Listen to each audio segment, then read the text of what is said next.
Hey, it's Jaron Gulino with Tantric and Heavens Edge, and you're listening to me talking to Chris on Hell Yeah Talk Show.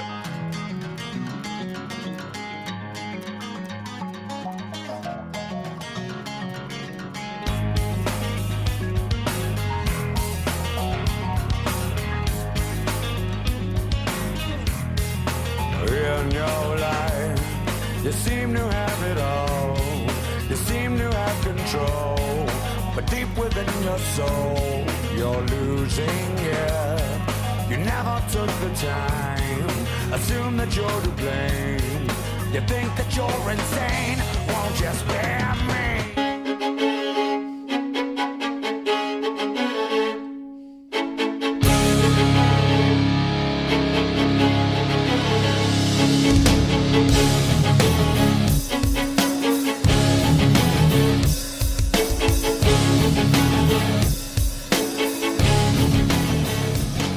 Hey everybody, this is Chris with Hell Yeah Talk Show. Used to be Blevins Nation, and now we've changed, and still the same format. Going to be, interviewing artists, national, regional, and local heroes of the rock scene. So, and today we got a not only local hero, regional and national. This guy plays with Tantric right now, and I think a band called Heaven's Edge. Are you still doing that? Oh, yeah. Oh, yeah. Okay, cool. Anyway, Mr. Jaron Gulino. Did I say that right? Yes, sir. All right, One of the very first to good. get it right off the bat. Well, that's good. I'm usually pretty good with names, so. But yeah, he's the bass player in Tantric, and dare I say, manager. I mean, you're pretty much the guy that says, "Hey, we go on at this time. We do this. We're here. We're there. Blah blah blah." You know what I'm saying? That kind of. Yeah. That kind of. Yeah. You seem to be that guy. Yeah, I mean, tour manager, whatever you want to call it. I mean, we have an actual manager now. Oh, okay. Handles some behind-the-scenes stuff, but for a while there, I was juggling it all. But I mean, I still very much involved in terms of touring. I'm still that guy for sure. Oh yeah.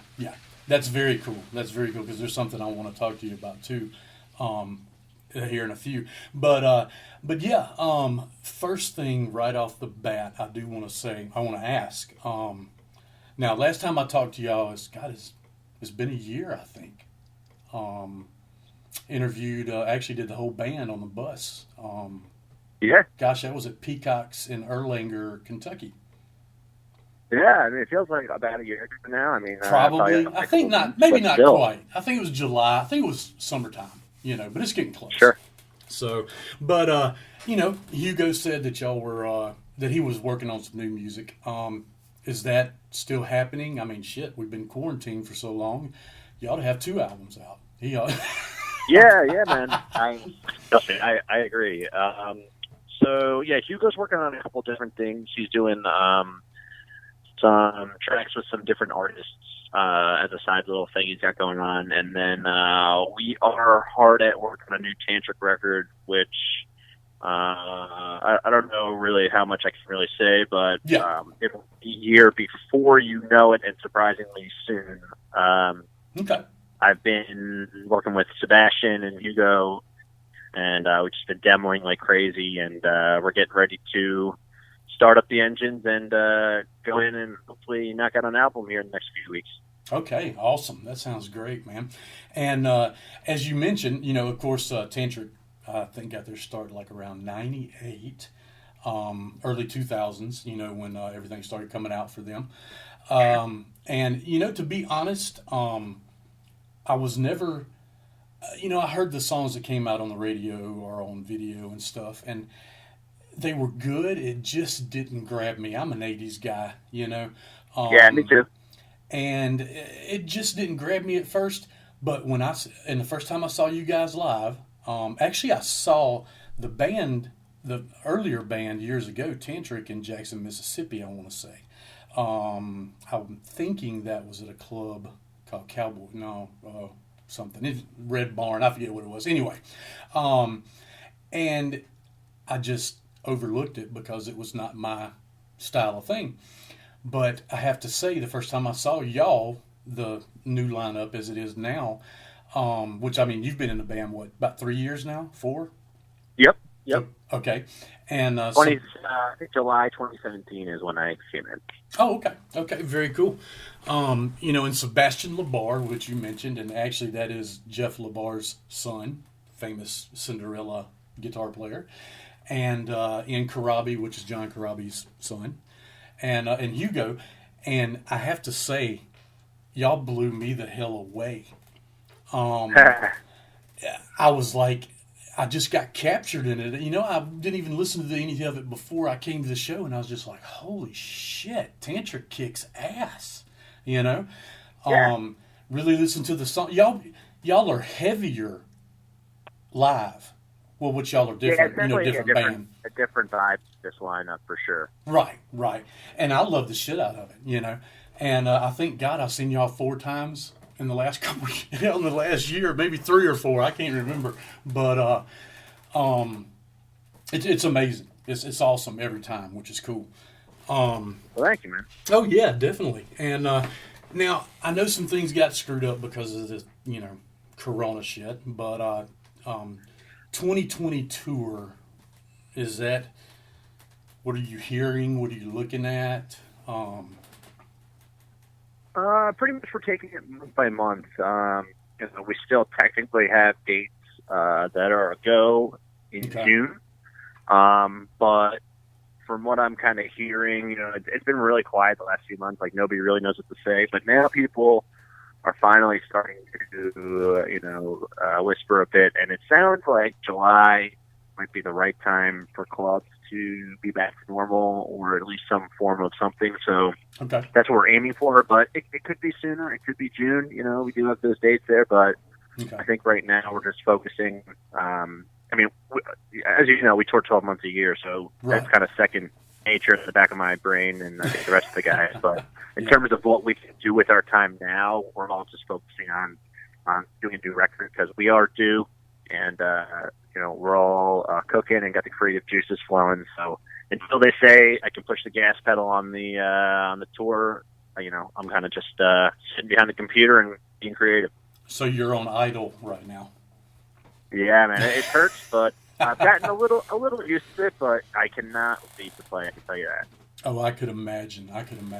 I just wish I could play half as much as y'all do. But my guys live in Mississippi, and I'm here, so it's kind of a struggle. Sure. But coronavirus quarantine. What are you doing besides that? You know what I mean? Besides sitting behind the computer. Man, well, I think March 15th was the day. We had a show. It was crazy. We were in Wisconsin. We did a show on the 13th in Green Bay. It was awesome. And then on the 14th, we were supposed to play in Marshfield, Wisconsin. And I kind of forget top of my head, but pretty much the venue, I guess, was not prepared for a real, national band to come in, and they didn't have the equipment needed, so we weren't able to play. And then it kind of became clear that, things could be canceled coming pretty quick because, the corona was really setting in. And so we drove, our dates from there were in Texas, so we drove halfway to Missouri, and my girlfriend and her family live here, so usually a nice central spot to stop. And we kind of got here and we're waiting before driving the rest of the way to find out, are the shows going to happen? And, the next day we found out that, no, they weren't going to happen. So pretty much since March, like 15th or 16th, I've been sitting here in Missouri. Everybody else went home. But just been getting family quality time, with my girlfriend and, her family and friends and, a small circle here that we're allowed to actually be out and about with. But lots of time in the yard, man. I've taken a liking to lots of board games, and I love playing horseshoes out in the yard. And, then the last week, I just realized how easy it is to up GarageBand on a computer. It sounds so ridiculous, but I've had a MacBook for like 10 years and even had an interface and everything, but I never knew how to hook it up. And I guess I just never put the energy I needed to into it because literally with 3 clicks, here I am now Yes. demoing like crazy. And so now quarantining, as long as it may go further, I'm literally spending just logging all of the songs that I've had on my voice memos on my phone for the last like 4 or 5 years, which is a ridiculous amount of stuff. So right now the focus is tantric and family, and as soon as we get the green light to leave and go do stuff, then it'll be tour. But Missouri is actually the first state to lift any part of the ban for the stay-at-home lockdown. So Monday we were able to actually go out and, we can go to restaurants, but still the 6 feet apart rule. So Cinco de Mayo, I went and got tacos and margaritas and the whole bit. It was awesome. But, I'm pissed about Cinco de Mayo because it was also Taco Tuesday, and we're still shut down, but you can get takeout.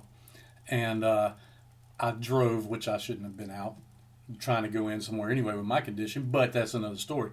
But I get there, and there's a line out the front of the building and all the way down the side of the building to the back, and I said, looks like I'm eating Thai food tonight. Or Taco Bell. Yeah, because everything else was like empty, and I was like, shit. Yeah. So, I didn't have my Mexican on Cinco, and I'm pissed. Got enough tacos to pay tribute to you. I can show you that. Yeah. Well, cool, man. Well, here's a couple of questions for you. What's your favorite venue or city to play? Ooh. Or let's say area. I mean, you could say the Cincinnati area. It doesn't have to be a certain blah blah. Or I'm not pushing you to Cincinnati either. I'm just saying. Sure. In terms of venue to play, I mean, I think a lot of people would agree that Machine Shop is the place. Oh, man. It's quite an amazing place and the experience to go there. But in terms of the area, my favorite area, I gotta say, probably Wisconsin. For Tantric, Wisconsin is a hotbed, and the shows are always amazing, and they're always getting better, and people there love it. And we've come to find that we have a lot of really close friends now from playing there so much, and it kind of feels like home when we're there. So I would say Wisconsin, but I love personally California. There's magic there. Yeah, but some places are better than others, of course. Oh yeah. Tell me something about let's see, you're from Philadelphia, Pennsylvania? Yeah. Or the area? Yeah. Okay. What was the scene like in your growing up and all that good stuff? Pretty much. I mean, as a kid, I lived in Jersey, so it was all metal. And in Central Jersey, I mean, there's just diehards. There's no other feeling or place like it being at a show there.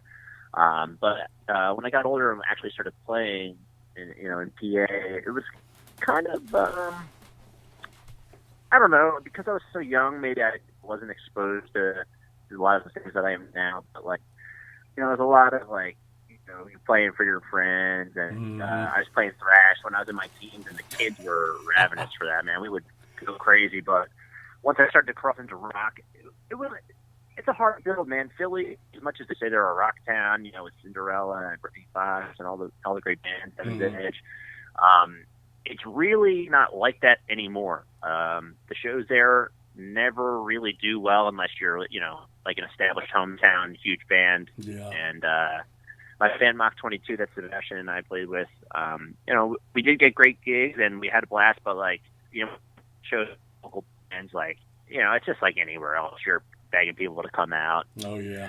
I think that's universal for just about everybody, but in terms of tours coming through town and stuff, I mean, there's a little bit of a buzz, but now doing Tantric and being in that particular genre of rock, it's not really the greatest place for that. I think Philly's very, pigeonholed in terms of what people like, but yeah, I don't know. That's just my opinion. Maybe I'm just listening to the wrong stuff. Maybe a guy like you, so I guess. Well, it's fickle everywhere. Growing up in Mississippi, we had, we had the big major bands come through, but there was a lot of them we never saw. L.A. Guns never came through town. Trickster never came through town. Sure. But we had Judas Priest and Great White open for them in '93, I think it was. Nice. We had 1984 Van Halen come through. So we had good shows, but they were few and far between. And I get up here to Cincinnati, and I can go to a damn rock show 3 times a week, if not 4, and probably a national every other week. It's just it's ridiculous. Not ridiculous. I mean, I love it, but you have that thing where some nights. There was one night I had 4 shows I could pick from. It was Candlebox in Cincinnati, I think Pussycat and Bang Tango in Cincinnati, L.A. Guns in Cincinnati, and then Jack Russell's Great White was like 30 minutes away. What the hell? Yeah. So, yeah, it's pretty wild. And I think even Marilyn Manson and Rob Zombie were at the big theater, the big amp, whatever it is. So, how do you pick, man? They might as well just jumble them all into one bill. Exactly, but you know what? They all did pretty well, So, sure. I guess it's just that many people here. So yeah, good thing. Everyone's winning. Well, you know what, man? I gotta say, I got in touch with Ian, and that's how I got in, with y'all and everything. And dude, Ian is a monster for his age playing drums. Just a killer drummer. And I mean, he made Tantric's music sound better too. But I gotta give it to you, man. You are not just a hell of a bass player. You got a great tone.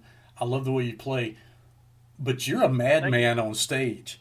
I appreciate that. You are a ball of energy, non-stop, just in your face, rock and roll. And I love it. It's awesome.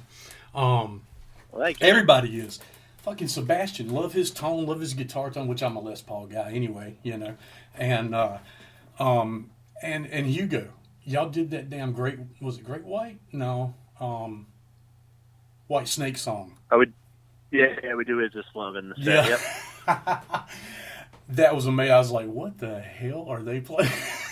That was killer. But it's a good match, man. It is. He does it really well. Yes, he does. He does. So, and Hugo's got a unique voice. So, I mean, when you hear, which now the songs that you hear from Tantric, the main ones that were out, you know what they are anyway. But sure. Like I said, Hugo's got a, he's got a distinct voice. So that carries a lot. I think he's the guy. When people hear, I think it's referred to as Yarler style singing. I think like you said, you're an 80s guy, I'm an 80s guy. I was never really into this genre of music before getting this big. But the more that I dig, and play with all these bands, and I think Hugo is really the cream of the crop in terms of the style and the passion in the voice. He still sings good. It's deeper and growlier than ever, but say what you will about any part of anybody. Artistically, I think he's the guy, and I think he's carrying the torch for the genre, and he's extremely underrated. And now, would you it's an honor to be on? Yeah, I bet. I mean, that's awesome, man. But would you call Tantric post-grunge? I think people would call them that based on the timeline of when the timeline stuff came out, and maybe like the first few albums. I guess you could say that about a few songs, but really, what keeps me interested in wanting to be in this band is the artistic intricacies of the music. I mean, there's some really interesting stuff going on the guitars. It's not just the same 3 chords like a lot of the stuff that you hear out there. Exactly. There's a lot going on, and a lot of those deeper cuts that might not be the radio songs really surprise most people that don't give Tantric a chance. And kind of what we're out here doing, trying to prove 20 years later. Yeah. Well, you are. Tantric is more than what you heard on the radio and what you saw in videos. Especially with the lineup as it is today. I mean, it's like I said, y'all blew me away, and just and it's not just those songs. I mean, it's everything. the whole show is just damn good, you know. So it's awesome. If everybody that's listening or does listen to this when it comes out, if Tantric comes close to you, go see them, because you will definitely get your money's worth. No matter who opens, Tantric will steal the show. Come see us. Definitely so. We'll fill the guest. Do what now? We'll match up the guest list. Oh, yeah. All right.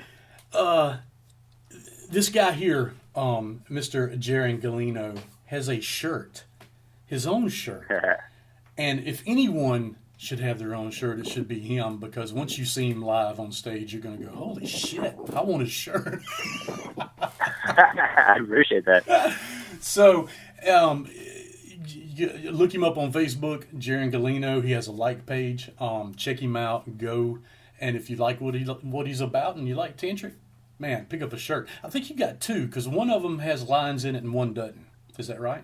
Yeah, I got two different designs. Okay. The whole idea came as kind of doing a collector's thing, because I'm really into photographers, and some of these shots that they're getting of people playing on stage. That's always been a huge attraction to me. So I figure, people are like, you should do merch. You should do merch. Well, I think the best thing for everybody, as much as it helps me during, quarantine, getting a little extra cash from not being able to tour and stuff, that's great.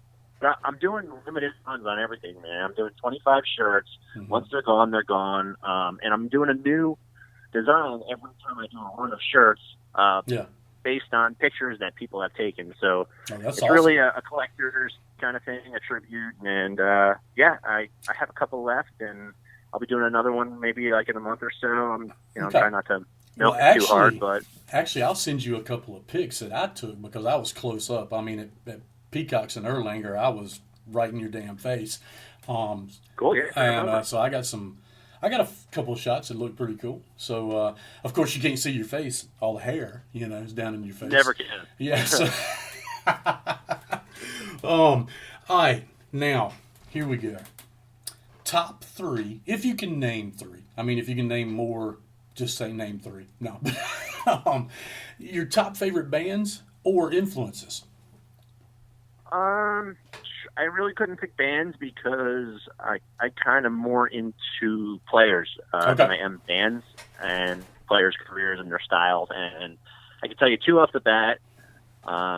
George Lynch, Doug Aldrich are my 2 guitar guys. No shit. Everybody else, Ricky Blackmore, Shanker, I love them all. Don't get me wrong. Right. Those guys, I think, are the top cream of the crop. And I love Glenn Hughes.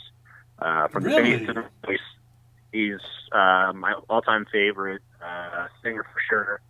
And well, then you're gonna love the new Dead Daisies.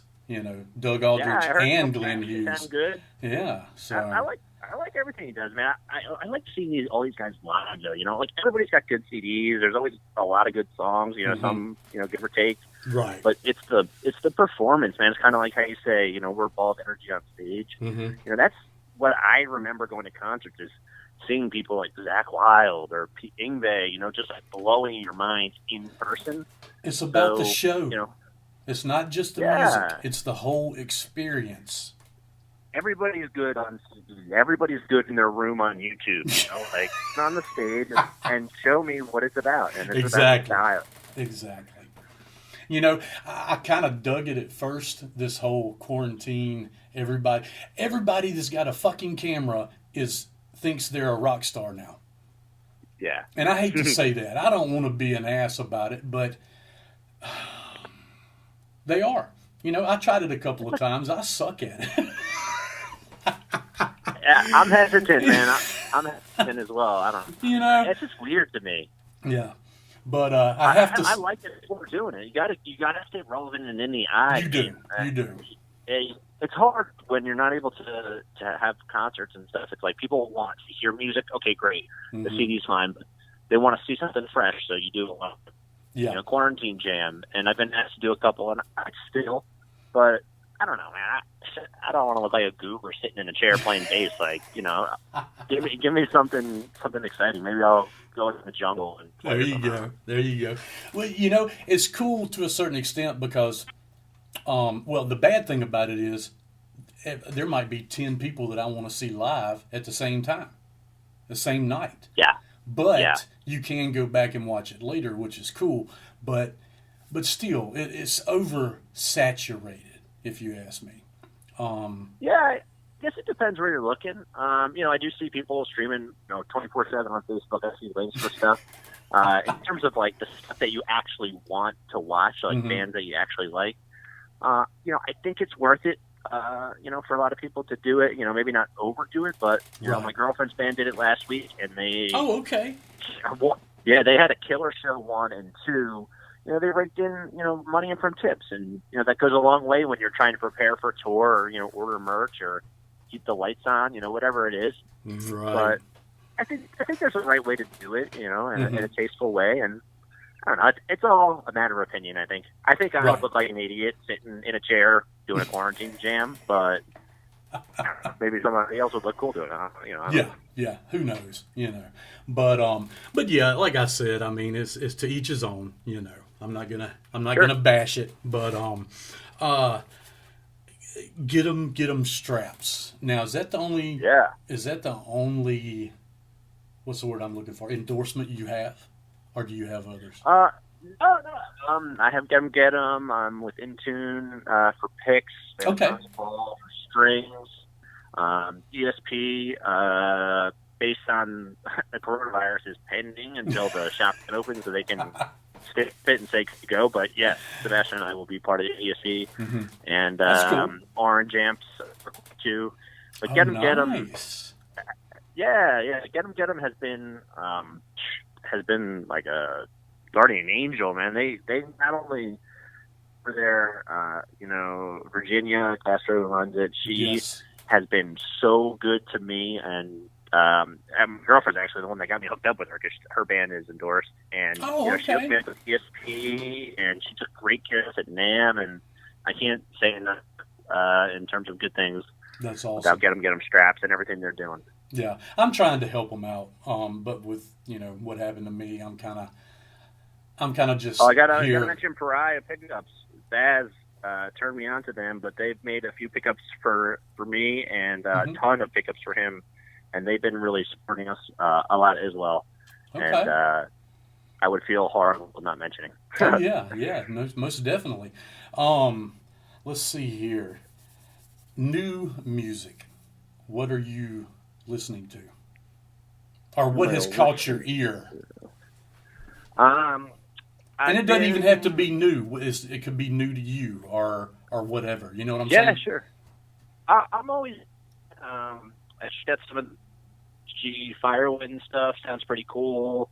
There's a new Vandenberg album coming out with Ronnie Romero from Richie Blackmore's Rainbow. He's a killer singer.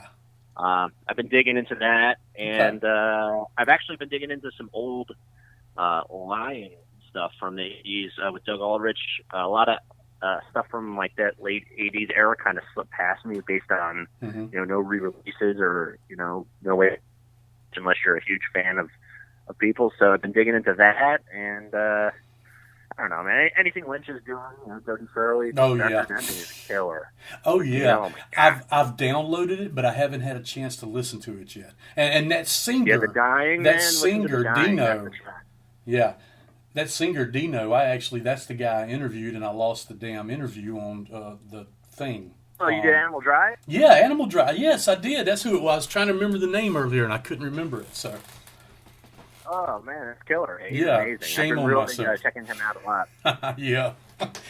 Now you mentioned two of my favorite guitarists, which I got my 4 would probably be Tracy Guns, Warren DeMartini, George Lynch, and Doug Aldrich. I mean, I love them all 4 of those. But I heard you mention those, and you mentioned one bass player. Did you start out on guitar? No. I actually never really cared about playing music until I was in my later teens. Seeing my friends actually being able to play songs that I liked, seeing my friends play through a Slayer song. Wait, you guys? like that. I could probably do that. Mm-hmm. So that's kind of how I got into it. But I've always been a guitar like worshiper in terms That's of players. cool. And there's just like That's cool. nothing cooler than a good tone or a good player. Mm-hmm. I don't look at a lot of bass players, but I can tell you the people I like. And you know, I really like Glenn Hughes, and I think Robbie Crane is super underrated Okay. and very tasteful. Mm-hmm. And I think actually, believe it or not, Richie Casson bass playing is out of control and tasteful. But one of my favorites ever is Yngwie. If you've ever listened to some of the early that he's playing bass on, I know. it's insane, and not even like mimicking the guitarist, but like, you know, you're so like amazed by what's going on in the guitar that you don't hear in the back. You don't listen the exactly. stuff that's going on in the bass, and I got to say, man, it gets me every time listening to some of that stuff. So those are some of my favorites, but you know, I'm always looking at guitar. That's cool. That's cool. You know, one of my favorite bands from back in the 80s was Wasp. And Blackie Lawless changed from guitar to bass, back to guitar, blah, blah, blah. And it was funny because and I used to make fun of my bass player all the time because Blackie said this. He said, bass was the tool of ignorance.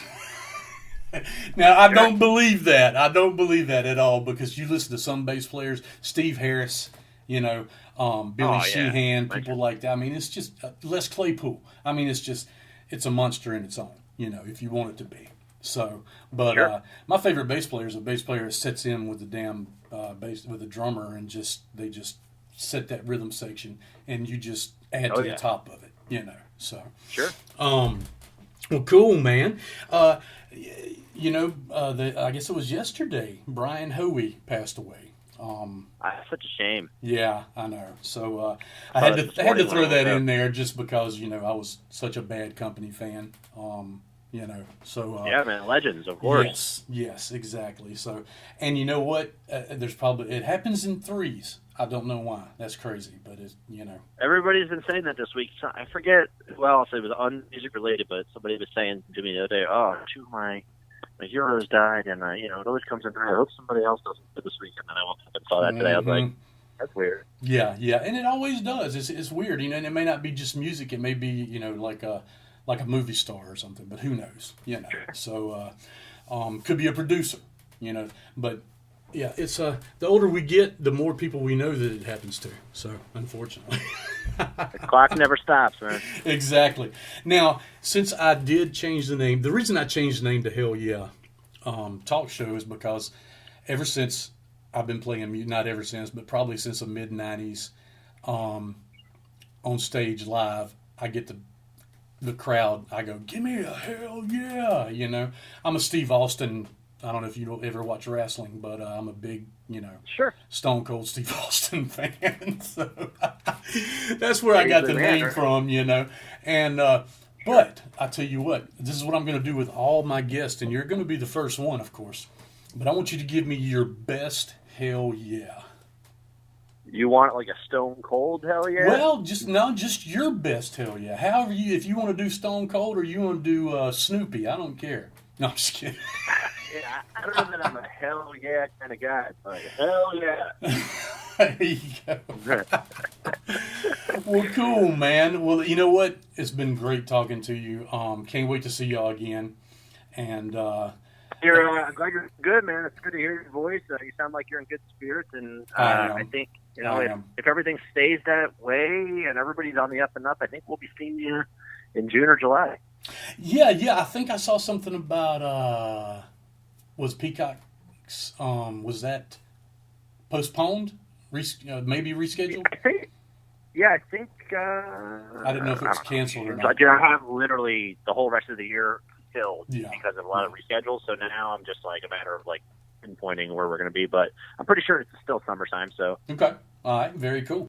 Well, hell yeah, that ends our show for today. I want to thank Mr. Jaron Gulino from Tantric and Heavens Edge for coming on and talking to me. And I had a great time. Y'all check out Tantric on Facebook and other social media outlets, and definitely on YouTube.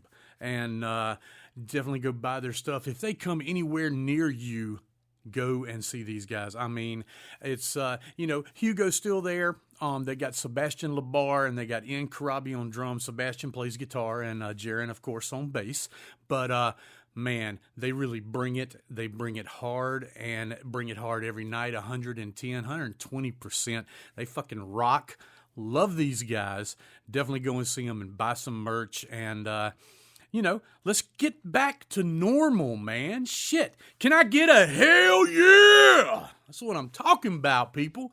But anyway, you can always check this out on blevinsnation.com right now. Haven't changed the website.